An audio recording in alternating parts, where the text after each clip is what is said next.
This is Marcy of most offensive. Just kidding. It ain't most offensive video, but it's somebody imitating it. And we are in the studio here. This is this, and here in the studio is Marx Cards. This is Drew Balaffa, and totally in the studio. And this is Marx Cards. Also, we got Silly Kelly and the cast of this video that Cal Cat put together with Silly Kelly. And had me in the studio doing all the voices for Most Offensive Video, although this is not the Most Offensive Video, people. Okay, here's Mark's Cards. Talk about comedy and whatnot and such, I guess. Yeah. So, yeah, this is Mark's Cards here in the studio. And apparently the subject under discussion is comedy. And there's been, like, millions of theories about what makes something funny and what doesn't, and they're all pretty much bullshit, because it's pretty much, if something makes you laugh, it's funny.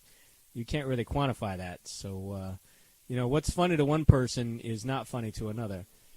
So, I've always sort of found myself snooty and, like, contemptuous of I was one of those kids who like got really like hipster and arrogant about like, oh, I only think Monty Python is funny because it's British and it's on PBS and they're funny and to be fair, now this was in the early '80s when I was watching that kind of. I'd like stay up till 11 to watch like Monty Python and Doctor Who and all that. It's because a lot of the sitcoms and stuff that were actually on in the '80s actually were fucking terrible, really, really bad. And it's like we all watch them and we all sort of have affection, but I kind of challenge you to go back and like rewatch Silver Spoons and actually laugh like it's funny, because it's more like sweet-natured and cutesy than anything. It's not, I mean, it's got the laugh track to let you know, but that's basically the studio's way of cheating and telling you that you're supposed to think it's funny. If you want a really good example of this, watch even a modern sitcom. You can go on YouTube and pull up The Big Bang Theory minus the laugh track, and it stops being funny. It stops being a hilarious situational comedy about these four wacky guys and their goofball lady roommate, and it becomes this disturbing, awkward portrait of these dysfunctional, messed up people who have these long, awkward silences after they say really kind of offensive double entendres to each other. It becomes like almost a horror movie, which is hilarious that happens, but it just sort of illustrates how reliant they are on the laugh track. So yeah, and they've done it to other sitcoms. Somebody recently did this to Full House, where they not only well, there was never anything funny in Full House, but what they did was they photoshopped out the baby so that Bob Saget is talking to an empty chair as though there's a baby there, and it looks like he's like this grieving parent who's hallucinating that his kid is still there, and everyone's just sort of humoring him. And again, that is probably the only time that Full House was ever funny, when somebody fucked with it. Because you have to, because like I said, a lot of these shows were really, really bad. So yeah, I was being kind of a snooty, arrogant hipster about it, but I kind of think I had a point too, because a lot of those shows sucked. So again, comedy is just kind of where you find it. It's whatever's funny to you. That sounds overly simplistic and reductive, but it's true. You know, I mean, honestly, I find shit going backwards to be funny. I used to, like, play records backwards. Remember record plays? And, you know, you just get, like, you know, story time with Uncle Joe, and he's telling you a story, and suddenly he's going, and I would just start laughing my ass off. Yeah. I remember back in the day, cards, I seen all the old stuff. Freaking the Megas going, Mickey Mac. It been censored by the man. I'm telling you. The end of ACP is everywhere. But yeah, so yeah, we used to do Backward Mania. We used to do our own comedy sketches. The Calcat stuff was like way underground back in the 80s and 90s. Way underground stuff. They was young, and then they got older, and then they started to do videos of this stuff. And some of that shit was funny, but mostly not. But yeah, can't fault them for being, you know, suburban white dudes, you know. But it's okay. But everybody in the 80s was, including Eminem. Yeah, of course. Now you got to remember too, we come from the 80s. I was born in the 70s, but the decade that I consider myself to have come of age was the 80s. And in the 80s, comedy was pretty much like Saturday Night Live and bad sitcoms. And if you wanted to actually laugh, you kind of had to, you either had to lower your standards or you had to go shopping around to like obscure stuff if you were me. I mean, because people would talk about, oh my God, Saturday Night Live is the funniest thing. Did you see the one last night? Oh my God, I laughed so hard. And then I would tune in and watch it the next week, and it would be the dumbest shit ever. And I'm not saying that again to be hipster. It's like, it's not funny. God, what was the one with Mike Myers, and he was doing this sketch, and like halfway through, he just sort of gave up. He was like, he just sort of looked right at the audience and just sort of shrugged, like, okay, yeah, this one sucks. And it's like, and this made it on the air? Seriously? Give me 15 minutes and a tenth of your fucking budget, and I'll make something funnier, and I'm like 13. And 13-year-olds, as a rule, are not particularly funny, but was funnier than that. And so it was very kind of, I just sort of turned my back on comedy for the longest time. It wasn't really until I got to the school and met the Calcat, and we started, at Pine Hill, we sort of figured out, like, okay, if we want something funny, we kind of have to do it ourselves, because, like, the stuff on TV wasn't funny. Most of the big-time comedy movies, well, there were some good ones. There were some, actually, we just lost Harold Ramis as of this recording. He just died a couple days ago. So there's probably not going to be a Ghostbusters 3, unless he's the ghost. Too soon. But he was responsible for some of the movies that are considered actually funny from that era. I'm talking about Stripes, Meatballs, Animal House. He wrote the script for that or co-wrote it. Ghostbusters, of course. All the way through like Groundhog Day. I didn't really think Analyze This was all that funny, but it has its following. But it really wasn't until year zero that he had a flop.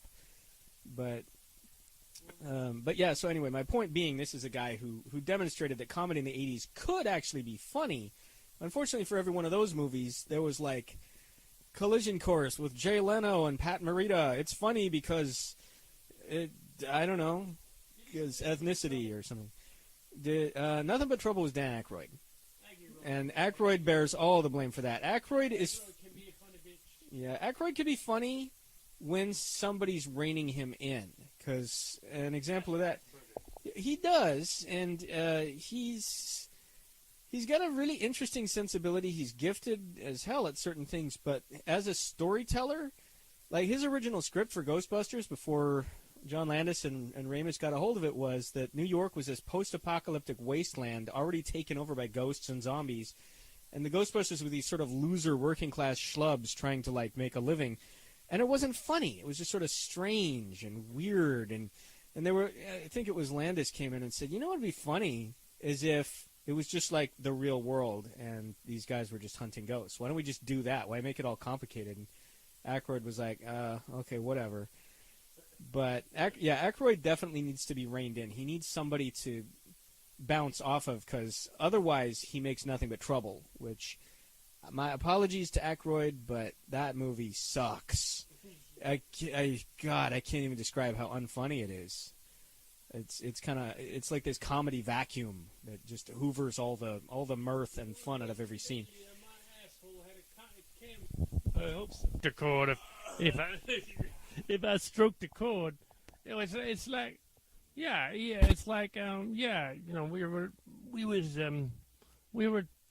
This is Calcat, of course, but we were like doing this old school stuff when the whole joke about the Calcat show and all that is that the Calcat is an ex-child star and so is Marx Cards, and that we came from this really crappy like improv thing, and we weren't child stars in Hollywood because basically we didn't know anybody, and we didn't suck anybody off, so we didn't make it. Well, not do into the Hollywood scene, except for a little bit of Disneyland with some Disneyland characters behind the backstop, on the It's a Small World. But that was different. No.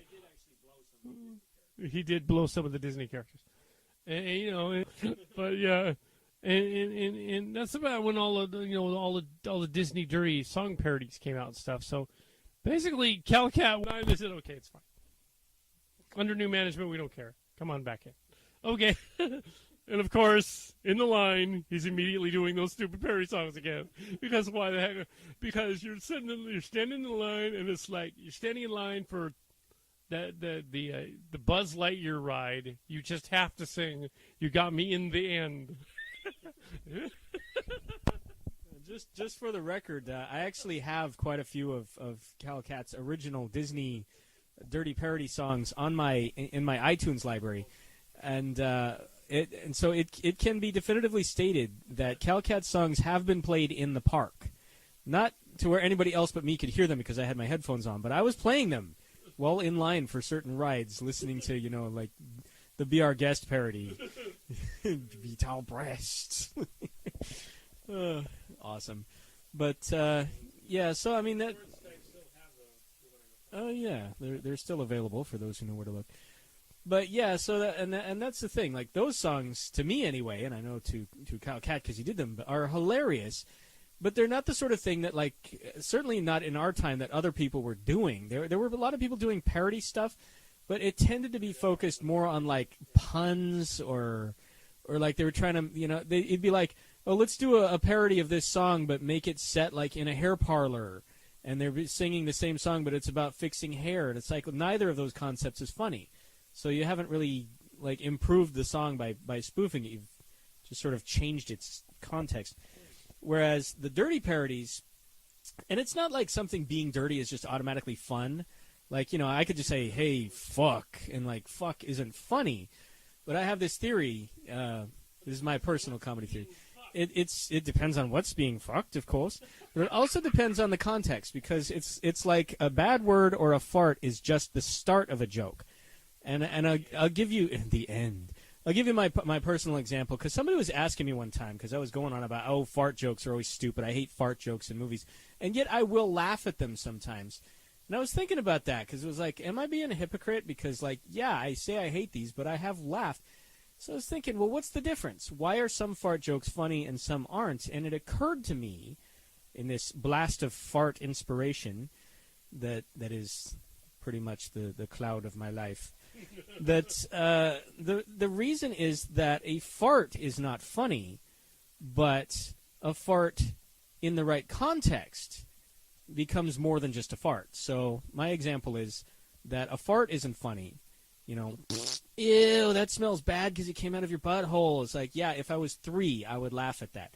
But the Queen of England farting, that's funny because, I'm not giving you a brilliant example, but it's like, okay, the Queen of England is the sort of person who you would expect never farts, even in private. Like, she'd be sitting on her throne just, oh, yes, it is important that I have a squeeze of lemon with my tea. It's like, okay, it's stupid, it's puerile, but you know what? At least there's more going on than just, ew, stinky, poopy, farty, poopy diaper. Which is, to me, what a lot of these... The reason I hate fart jokes in these movies is because that's it. That's all you get. You get, ew, that smells bad because fart comes from butt. Poo-poo goes in mouth. Ha-ha, durr. So I'm not a mentally retarded 6-year-old, so I don't find that funny, and I kind of lose some respect for people who do, frankly. That's my arrogant little condemnation. But a joke in which, like, the tastelessness is more than just, going for shock value, I can laugh my ass off at a John Waters movie because he's doing more than just being gross. He's being gross with a purpose. And so I guess that's the distinction, is like anything else, being tasteless is the start of a joke. What else are you going to do it or do with it, Yeah. So yeah.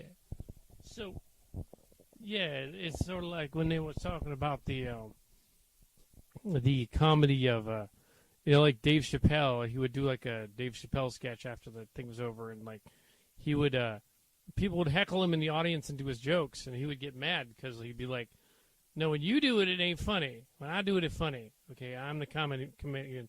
But most of that stuff on Comedy Central really sucks. And it's like, it's the mentality. I don't know what it is, but comedy these days, especially the Farrelly brothers and those guys, and the Wayans brothers and the other ones, like they're not funny anymore. And it's like that movie 43 that Silly Kelly ripped. Maybe Silly Kelly would like to add something. Why a gross joke doesn't work? Here's silly Kelly. Oh yeah. Most offensive video. Okay, here's a parody thing that we did. But yeah, okay, we're talking about movie 43. All right. Yeah. There are gross jokes in that, but they're not jokes. They're just gross. Like it's like, okay, this woman, she wants to shit on her husband, and that's the joke. I'm gonna poop on you later. Ooh, I'll take some X-Lax, honey, and then I'll shit all over you. That's funny. Like, no, that's not funny. That's stupid. The Queen of England doing it might be funny. Oh, you know, it's like yeah, okay, that. Now, when the Most Offensive Video guys did a scat scene, they made it funny because it was like Barbie dolls with like the heads of Christmas characters, beloved Christmas characters on them, going and pooping everywhere. Santa Claus like taking a shit on an elf is funny, but exactly. but it's Santa Claus. You would never expect Santa Claus to go, okay, oh, children, it's time for me to take a scat on your face. Oh, here goes.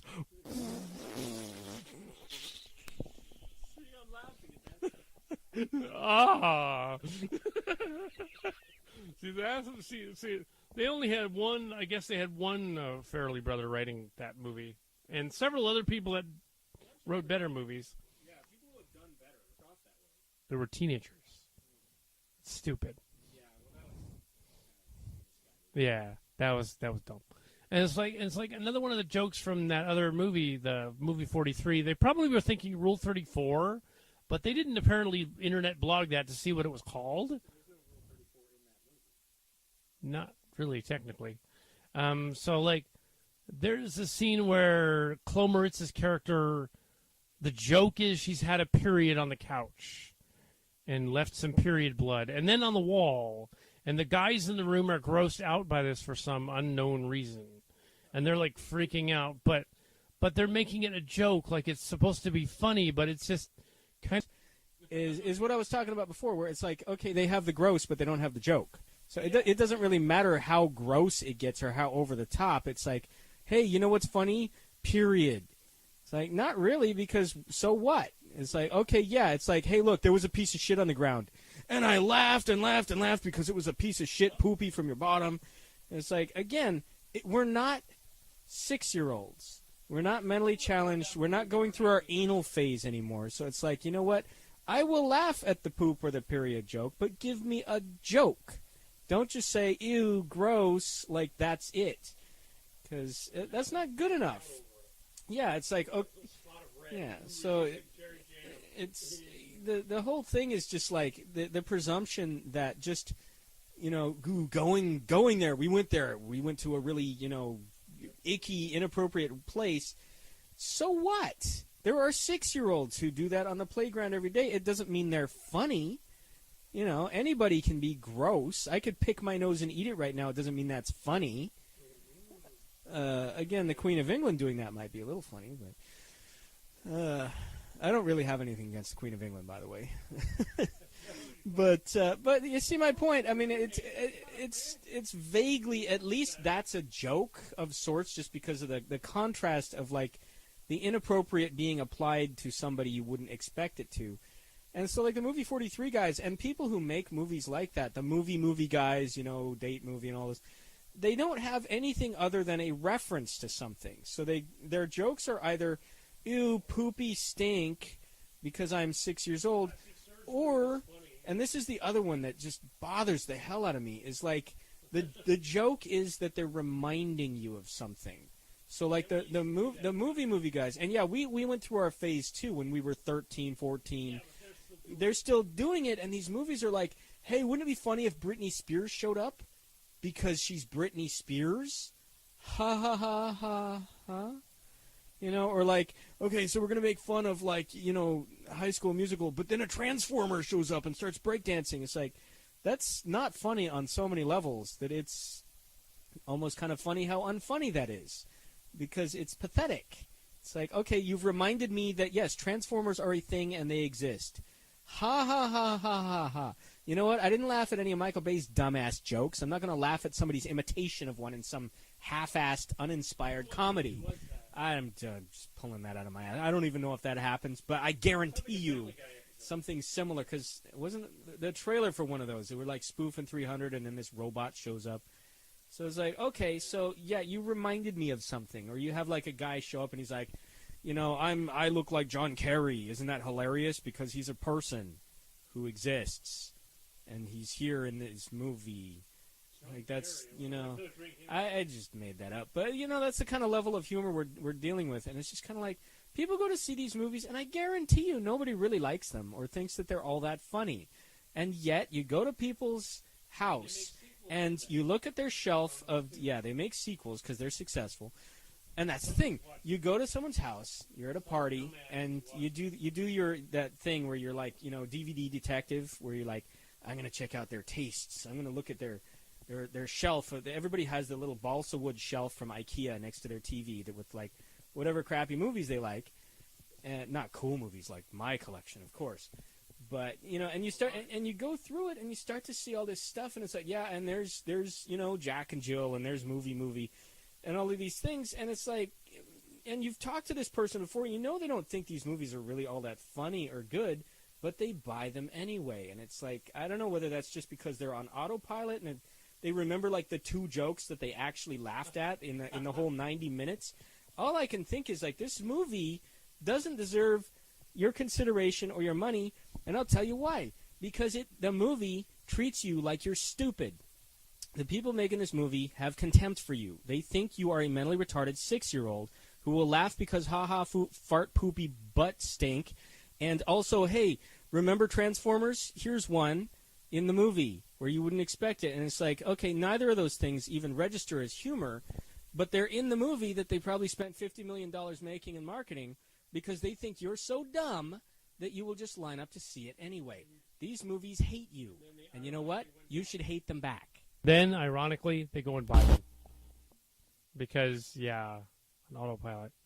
It's the same thing on the laugh track thing, the old jokes, you know, and I won't even go into the, you know, all of the old jokes, but I remember you were mentioning it earlier already, so I was like already there, you know, even though, you know, because, you know, melodrama parents and melodrama grandmother was a singer and all that, so it was already there. We just didn't have any connections.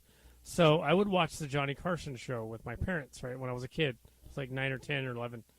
And watching Johnny Carson and not laugh at all. I would be, this guy is so not funny. He's just unfunny. He's not doing anything that humor amuses me. He wasn't farting very much, and he wasn't, you know, whatnot. But also... But yeah, and you know, 60 Minutes would give me a headache because of that clicking noise in the back. But it's like, there was this one sketch that still annoys to this day thinking about it because I have Asperger's, but also because it's annoying. He did a Swami Guru character, like ripping an Indian character with a Swami hat and all that, and it was like so spectacularly unfunny. But everybody was laughing in the audience like it was so hilarious. He had this really colorful hat on his head. And he was like, oh, my gosh, look at my hat on my head. I'm so funny and clever. It's like, dude, no, you're not. This joke isn't offensive, really. Maybe it is to some. It isn't funny. What are you doing? I realize you're just a host on a TV show, but even 11 or so. But then he did Dr. Ruth Westheimer, the sex therapist. And he was basically ripping off he wasn't ripping off KHS back then, but there was a love guru very similar to that guy because of his. But he did the Westheimer sketch, and I was just not yet quite in puberty, and just a little bit after that, you know, I was about 11 or 12. And he did Dr. Ruth Westheimer, who was a sex therapist back in the 80s. She was this little old lady, and she ran around going like, I am a sex therapist. I will teach you your sexual problems and all that. And she would go on the radio and the TV, and she would talk about people's sex lives. I thought that was the most hilarious thing ever. So I figured when he did it, you know, it's going to be funny because, you know, you can't fuck that up. I mean, The material writes itself. She talks about sex and she's an old lady. It's hilarious, right? But no, he fucks it up. He gets, but it's like he's doing, it's really easy to do Dr. Ruth Westheimer. What her bit was, she'd go, hello, you were on the air. She would call her up. You'd find out about like sex problems. It's hilarious when you're 12 that there's this little old lady doing that. And it's like, Johnny Carson's going to do it. Well, maybe it'll be funny. He fucks it up. He fucks it up royally, and he does it a couple times, too. The audience thought it was hilarious. They were like, oh, my God, it's so funny. He's doing Dr. Ruth. How edgy. How funny that he's doing that. Oh, I was like, Robin Williams could have beat the pants off him doing that sketch, and he did. And he was doing cocaine, and he did in one of the sketches. But I was so mad about that at 12. And you don't remember when I was 12 when I did. But years later I talked about it when I finally met you when you were about 13 and I was 16. But I probably still mentioned it. And I was like, Donnie Carson just can't do that damn voice. And he sounds like a Texan from Texas instead of, which is weird because she was from Vermont. He should have. Should have just called her up. Totally she would have done it. And she would have been, I remember being mad at the show. At the time and going, Mr. Carson, it's, hello, you are on there, and welcome to Good Sex with Dr. Ruth Westheimer. I am horny sex lady. Ah! And my parents were like, oh my God. but still, it's like, they gave me a book afterward on sex. But it's like he could not do a woman's voice at all. I can still do the voice. Isn't that weird?